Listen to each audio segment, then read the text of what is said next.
Hello friends, ശരിക്കും പറഞ്ഞാൽ ഈ തമിഴ് സിനിമാ ലോകവും തമിഴരും തമ്മിൽ എന്തെങ്കിലും ബന്ധമുണ്ടോ? കാര്യമായിട്ടുള്ള ബന്ധമൊന്നുമില്ല എന്നാണ് തമിഴ്നാട് പലപ്പോഴും സന്ദർശിക്കുമ്പോഴും തമിഴ് സിനിമകൾ കാണുമ്പോഴും എനിക്ക് തോന്നിയിട്ടുള്ളത്. അവസാനമായി ഞാൻ തിയേറ്ററിൽ നിന്ന് പോയി കണ്ടിട്ടുള്ള തമിഴ് സിനിമ കെൻ കരുണാസിന്റെ യൂത്ത് ആണ്. 3 നായികമാരാണ് ഈ സിനിമയിലുള്ളത്. പക്ഷേ ഞാൻ തമിഴ്നാട്ടിൽ എവിടെയെങ്കിലും വെച്ച് കണ്ടിട്ടുള്ള ഏതെങ്കിലും ഒരു തമിഴ് പെൺകുട്ടിയുടെ ഒരു ഛായയും ഇവരിൽ ആരിലും എനിക്ക് കാണാൻ വേണ്ടി പറ്റിയിട്ടില്ല. 3 പേരും നല്ല ഫെയർ ആൻഡ് ലവ്ലി ബ്യൂട്ടികൾ. ഇതിന് കാരണമായിട്ട് കെൻ കരുണാസ് പറഞ്ഞിട്ടുള്ളത്, തമിഴ് സിനിമയിലെ നായികമാരൊന്നും തൻ്റെ കൂടെ അഭിനയിക്കാൻ തയ്യാറല്ലാത്തതിനാൽ മലയാള നായികമാരായിട്ടുള്ള അനിഷ്മയെയും മീനാക്ഷി ദിനേശിനെയും അതേപോലെ തന്നെ വടക്കേ ഇന്ത്യയിൽ നിന്ന് പ്രിയാൻഷി യാദവിനെയും ഒക്കെ കൊണ്ടുവന്നു എന്നതാണ്. 8 കോടിയിലധികം ജനസംഖ്യയുള്ള തമിഴ്നാട്ടിൽ നിന്ന് 3 തമിഴ് പെൺകുട്ടികളെ നായകന്മാരായി കണ്ടെത്താൻ 25കാരനായിട്ടുള്ള കെൻ കരുണാസിന് കഴിഞ്ഞില്ല എന്ന കാര്യം വല്ല LKG കുട്ടികളെങ്കിലും വിശ്വസിക്കുമായിരിക്കും.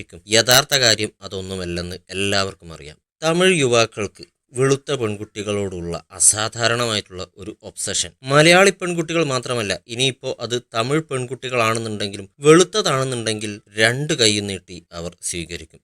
ശ്രീദേവി മുതൽ പ്രിയങ്ക മോഹൻ വരെ അതിന് ഉദാഹരണമാണ്. ഇവരൊന്നും മോശം അഭിനേതാക്കൾ എന്നല്ല പറഞ്ഞു വരുന്നത്. ഒരു ഒബ്സഷന്റെ കാര്യം ഇവിടെ ഡാർക്ക് സ്കിന്നുള്ള നായികമാർ തമിഴിൽ തന്നെ തഴയപ്പെട്ടതും ഇതിനിടയ്ക്ക് കാണാൻ വേണ്ടി പറ്റും നമുക്ക്. നായകന്റെ തൊലി കുറച്ച് കറുത്തതായാലും പ്രശ്നമില്ല, നായികമാർ വെളുത്തവരാകണം. ഖുശ്ബുവിനും നയൻതാരയ്ക്കുമെല്ലാം അമ്പലങ്ങൾ ഉയർന്നതും അവർക്ക് ദൈവികമായ കഥാപാത്രങ്ങൾ ലഭിക്കുന്നതും ഇതുകൊണ്ടാണ്. കറുപ്പു താൻ എനക്ക് പിടിച്ച കളർ എന്ന് സിനിമയിൽ നായിക പാടുമെങ്കിലും നായകൻ അങ്ങനെ പാടുന്നത് ഞാനിതുവരെ കേട്ടിട്ടില്ല.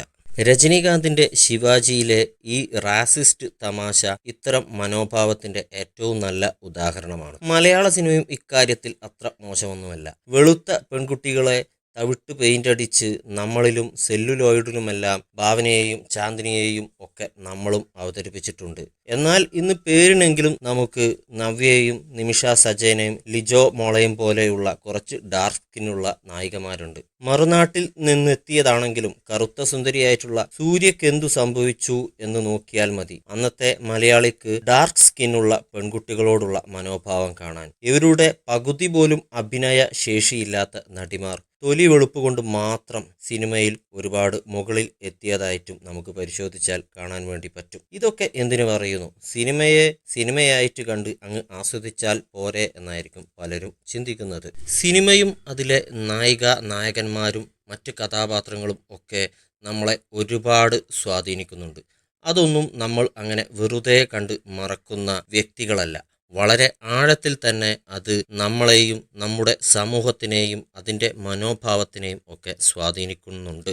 അതുകൊണ്ടാണ് സിനിമാ പ്രവർത്തകരും സിനിമാ നടന്മാരും നടിമാരും ഒക്കെ മുഖ്യമന്ത്രിയും MP-യും MLA-യും മന്ത്രിമാരും ഒക്കെ ആകുന്നത്.